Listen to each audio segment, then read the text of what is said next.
அண்மைச் செய்தி. தமிழ்நாடு சட்டப்பேரவையில் நிறைவேற்றப்பட்ட 9 மசோதாக்களுக்கு ஆளுநர் RN ரவி ஒப்புதல் அளித்திருக்கிறார்.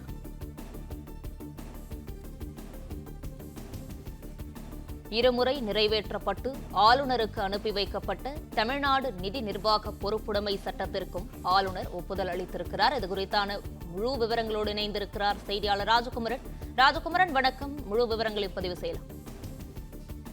சட்டப்பேரவையில் இரண்டாவதாக, அதாவது ஆளுநரால் திருப்பி அனுப்பப்பட்ட மசோதா மீண்டும் நிறைவேற்றப்பட்டு ஆளுநருக்கு அனுப்பப்பட்டால் அதற்கு ஆளுநர் உடனடியாக ஒப்புதல் வழங்க வேண்டும் என்ற விதியை ஏற்கனவே உச்சநீதிமன்றம் உறுதி செய்திருந்தது. அதற்கு ஏற்ப தமிழ்நாடு சட்டப்பேரவையில் ஆளுநர் திருப்பி அனுப்பிய மசோதா உட்பட 9 மசோதாக்களுக்கு தற்பொழுது ஆளுநர் RN ரவி ஒப்புதல் வழங்கியிருக்கின்றார்.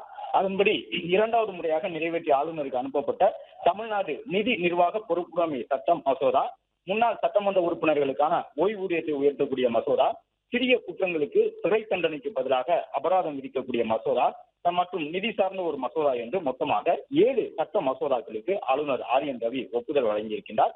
இவற்றில் அனைத்து மசோதாக்களுமே இரண்டாவது முறையாக நிறைவேற்றி வைக்கப்பட்ட மசோதாக்கள் என்பதும் குறிப்பிடத்தக்கது.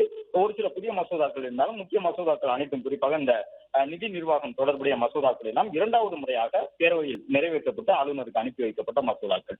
பிளே ஸ்டோர் மற்றும் ஆப் ஸ்டோரில் இருந்து பாலிமர் செயலியை QR கோடு மூலம் பதிவிறக்கம் செய்யுங்கள். செய்திகளை உடனுக்குடன் பெறுங்கள்.